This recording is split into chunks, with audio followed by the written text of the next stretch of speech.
रथसप्तमीच्या दिवशी सुख, समृद्धी, आरोग्य आणि प्रगतीसाठी अत्यंत प्रभावी उपाय. सूर्योदयापूर्वी स्नान. रथसप्तमीच्या दिवशी सूर्योदयापूर्वी स्नान करणे अत्यंत फलदायी मानले जाते. या दिवशी स्नानाच्या पाण्यात रुईची 7 पाने डोक्यावर ठेवून स्नान करावे. यामुळे आजारपण दूर होण्यास आणि शरीरातील व्याधी दूर होतात. 2 नंबरला आहे तेजस्विता वाढवण्यासाठी उपाय. एका तांब्याच्या पात्रात पाणी भरून त्यात थोडे लाल चंदन मिसळा आणि ते सूर्याला जल अर्पण करताना ओम सूर्याय नमः किंवा ओम गृहिणी सूर्याय नमः या मंत्राचा जप करावा. यामुळे समाजात तुमची ओळख आणि प्रसिद्धी वाढण्यास मदत होते. 3 नंबरला आहे रांगोळी. घराच्या मुख्य दरवाजासमोर किंवा अंगणात सूर्याच्या 7 घोड्यांच्या रथाची रांगोळी काढावी. रथाच्या मध्यभागी सूर्याची आकृती काढून त्याची पूजा करावी. 4 नंबरला आहे दूध उतू घालवणे. या दिवशी अंगणात किंवा घराबाहेर मातीच्या चुलीवर किंवा शेगडीवर दूध तापत ठेवावे आणि ते उतू जाऊ द्यावे. हे सूर्याला नैवेद्य अर्पण करण्याचे प्रतीक मानले जाते.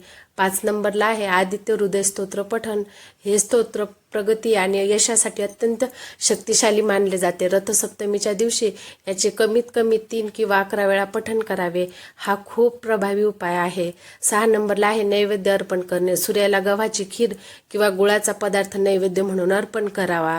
लाल वस्तूचे दान. या दिवशी गरजू व्यक्तींना गहू, गूळ किंवा तांब्याच्या वस्तू दान करणे अत्यंत शुभ मानले जाते की ज्यामुळे तुमच्या कामामध्ये प्रगती होते. धन्यवाद.